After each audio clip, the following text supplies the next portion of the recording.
Pessoal, vamos para mais uma etapa do processo de desenvolvimento da experiência do usuário e agora a gente vai ver a parte de teste e refinamento. A gente já passou pelas etapas de exploração, construção, prototipagem.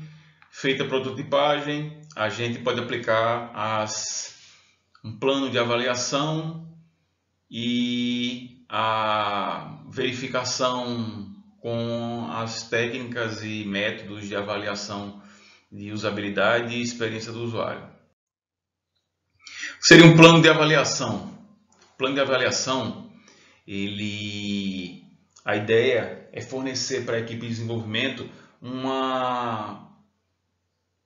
um caminho para que ela consiga identificar as metas que ela tem e os objetivos da avaliação. Para cada interface existem métodos específicos, mas a equipe de desenvolvimento ela é responsável por escolher o método e a técnica que ela vai utilizar baseada nos objetivos que ela tem. Tá?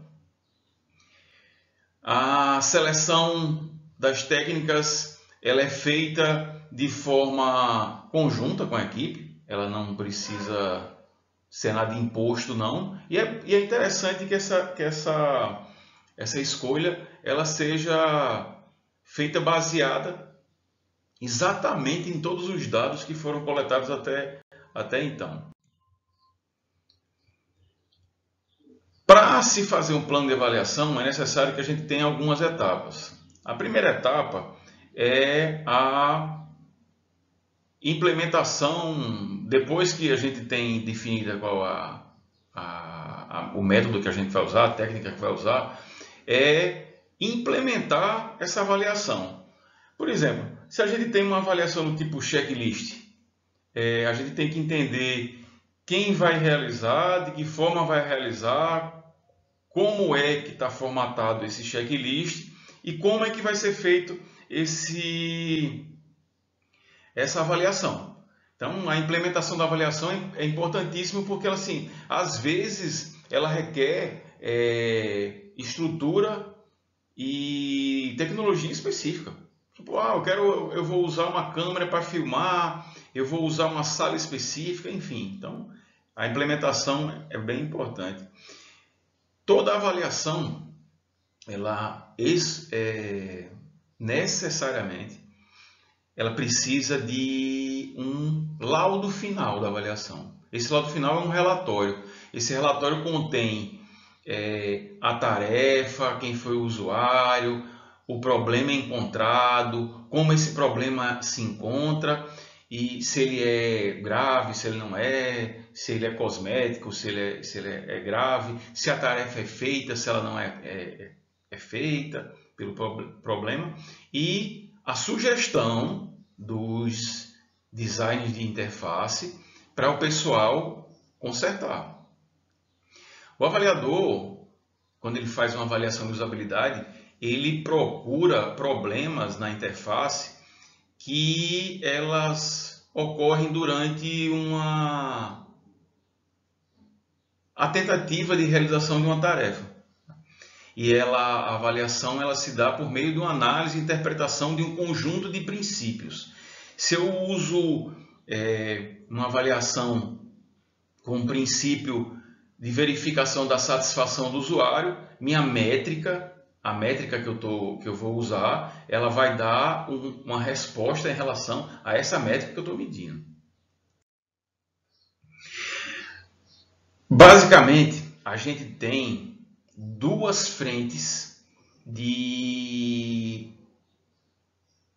enfrentamento de um teste, de uma investigação de usabilidade.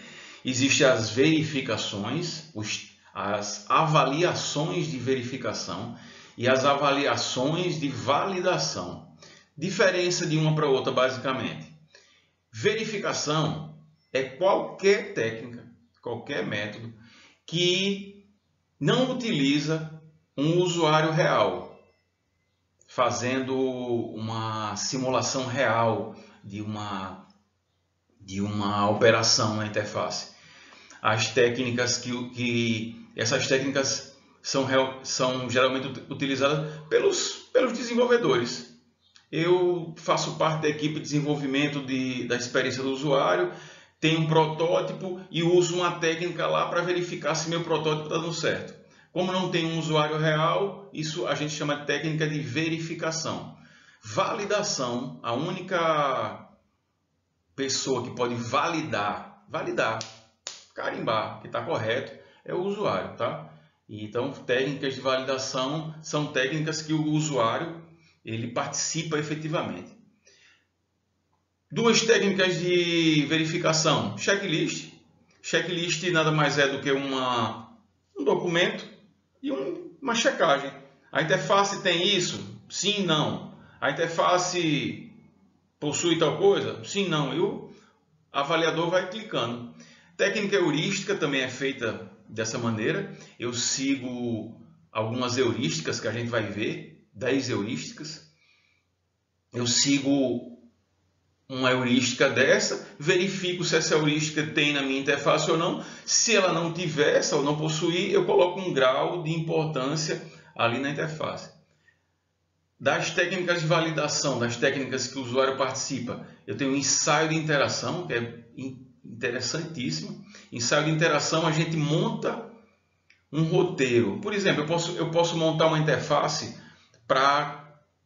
de venda de livro e posso chegar para o usuário e digo assim, ó, faça uma pesquisa de um livro específico, compare o valor desse livro e faça a compra. Faço 3 tarefas. Coloco o site para ele usar e acompanho ele usando. Se ele tiver problemas, eu vou anotando, tá? A gente chama de ensaio de uma interação, é ensaiando uma interação. A grande vantagem dessa ferramenta, o poder dela, está em quem monta a estratégia, tá? E por fim, os testes de experiência do usuário, que também precisam da participação do usuário. Vamos ver, a partir de agora, 10 heurísticas sugeridas pelo pesquisador Nielsen. Ele é bem importante nessa área de usabilidade, ele tem várias publicações, enfim. O vídeo é dividido em 2 partes, a gente tem 10 heurísticas, a gente vai ver 5 heurísticas nesse vídeo e mais 5 no próximo, mas ainda relativo à parte de avaliação, de testes e refinamento, tá? As heurísticas são, vou começar a partir da primeira aqui, visibilidade do status, compatibilidade com o mundo real, controle e liberdade do usuário, consistência e padrões, prevenção de erros, reconhecimento versus recordação, flexibilidade e eficiência de uso, projeto minimalista e estético, recuperação de erros e ajuda e documentação, tá? São 10 heurísticas que podem guiar bastante um avaliador num teste de interface. Primeiro, a heurística visibilidade do status. O que ela quer dizer, essa heurística? Ela diz respeito ao sistema manter os usuários sempre informados sobre o status do sistema. O que é que está acontecendo? Está acontecendo um processamento? Está demorando por quê? Me avise. Ela trata sobre o feedback que a interface dá imediatamente ao usuário e em tempo razoável. Sabe aquelas vezes que a gente clica numa interface e não acontece nada e a gente fica olhando? O usuário experiente pega o mouse e vai lá para cima para saber se há processamento. O usuário inexperiente, ele não sabe fazer isso e ele começa a clicar várias vezes no botão, tá? Um exemplo aqui de visibilidade do status, né?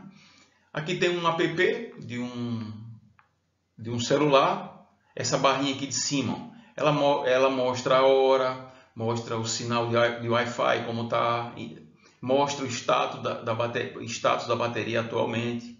Aqui embaixo eu tenho uma barra de navegação e o sistema aqui, ó, ele está mostrando qual item está selecionado e quem não está selecionado. Isso é um feedback imediato que o sistema me dá sobre o status do sistema, tá? O status do que está acontecendo.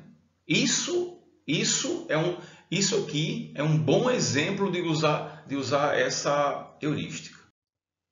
Outro exemplo, eu estou fazendo uma cópia e o sistema está me mostrando aqui, ó, quem é o arquivo, para onde ele vai, quanto ele foi, enfim. Bom exemplo também de um feedback imediato.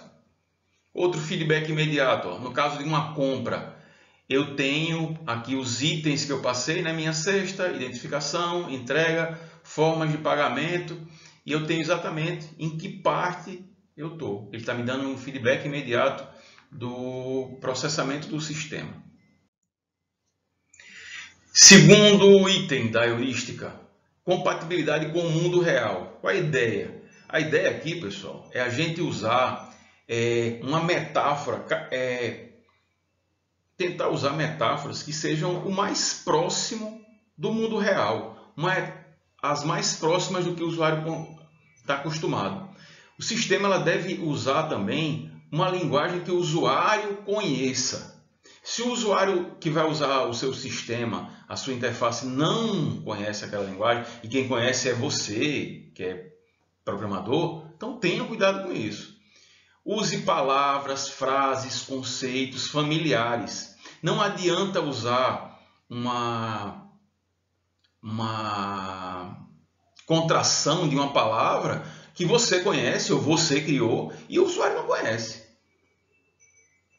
Seguir convenções do mundo real, elas pegam muito bem e faz com que o usuário entenda de maneira mais rápida. Um exemplo aqui, ó.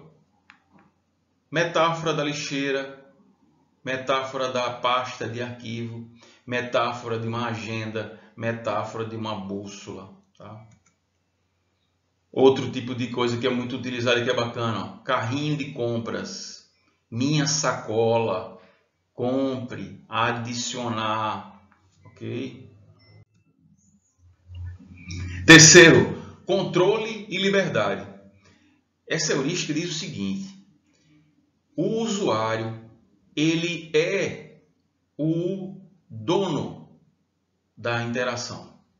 Ele sempre tem que ter o controle e a liberdade em relação à interface.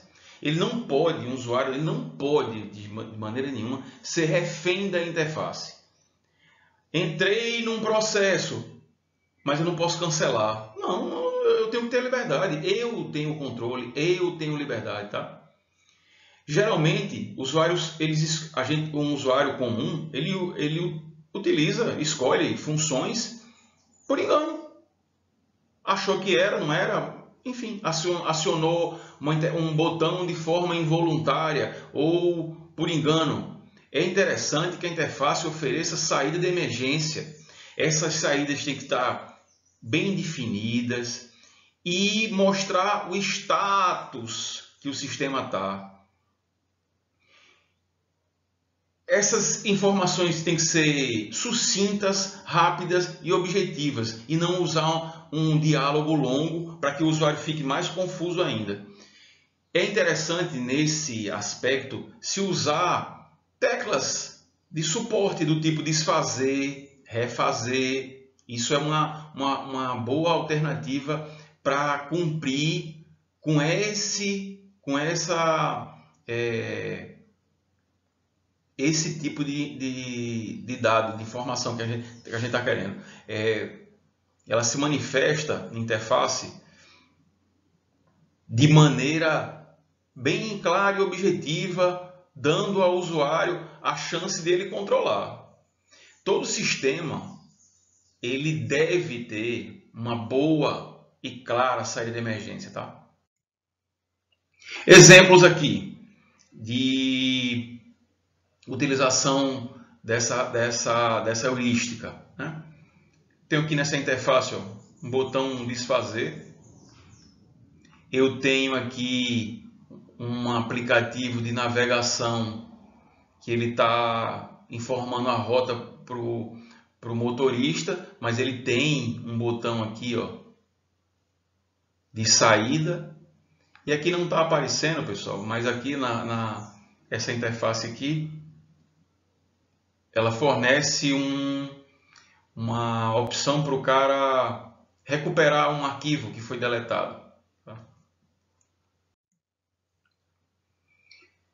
Quarta recomendação das heurísticas de Nielsen: consistência e padrões.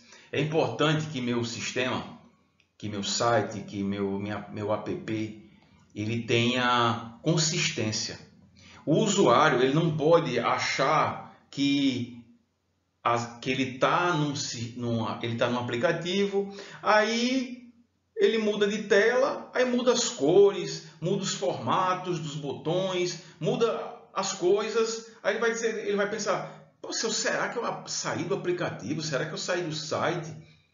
Quando a gente tem consistência e padrões, a gente não dá essa impressão ao usuário. Tá? O usuário ele não deve ter acesso a diferentes situações, palavras ou ações representando a mesma coisa dentro do mesmo sistema.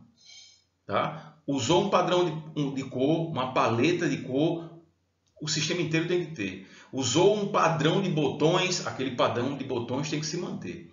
A interface ela não deve ter convecções não ambíguas. Tá?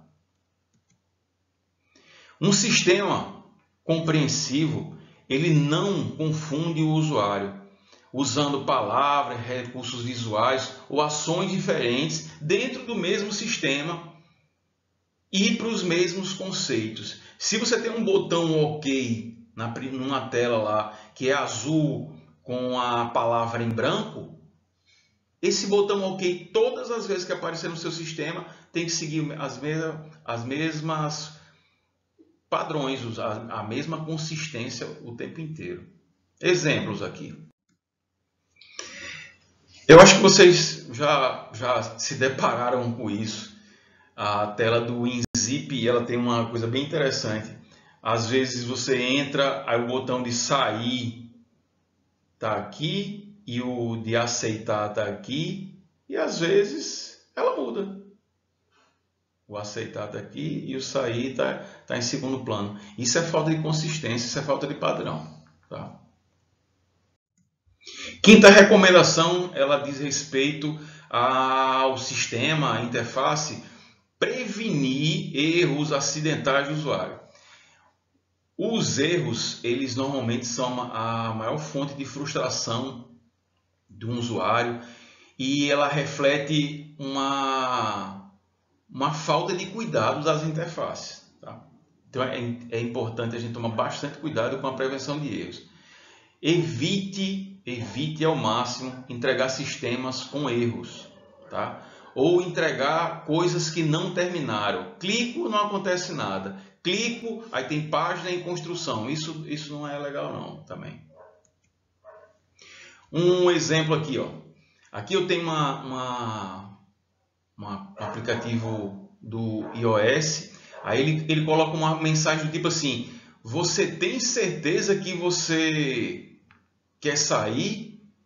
Esse tipo de prevenção de erro, ela causa uma confusão do usuário. O usuário está fazendo alguma coisa, aí o usuário está tentando sair porque não sabe o que está fazendo. Se você tem certeza que você deseja sair, você tem certeza, o usuário fica: opa, será que eu tenho mesmo? Será que eu não tenho? Será que se eu sair tem alguma coisa destrutiva? Tá? Esse tipo de diálogo, ele é potencialmente perigoso para o usuário fazer alguma coisa que ele não queria fazer. E sempre a culpa vai ser da interface, né? Não é o usuário que você... Você não pode, você, programador, você não pode chegar e culpar o usuário. Não, o usuário é que é tonto, o usuário é que é ruim, O usuário é que não entende. Não, é você que tem que projetar. Outra interface aqui, mas aqui evitando uma prevenção de erros, né? Isso aqui eu acho bacana, eu gosto de usar. Quando a gente coloca uma caixa de texto que quando o usuário tenta digitar alguma coisa que ela não permite, um valor inválido, ela já mostra aqui, já mostra em vermelho, por exemplo. O cara está digitando alguma coisa aqui, cotação, não, o cara está comprando um café, aí tem um valor aqui, aí o cara está digitando, aí ele botou menos 15, aí a interface já está dizendo que aquele valor é inválido, tá? Isso é prevenção de erro. Aí você já pensou, o cara digita um valor errado, confirma, isso vai para o banco de dados, ou então o usuário digita errado, confirma, digita um monte de coisa, aí aperta lá e tem dizendo assim, você tem um campo aí que você digitou errado. Aí lá vai o usuário procurar qual foi o campo que ele digitou errado, quando a interface é que deveria guiar ele. Fechou? Nos vemos na próxima.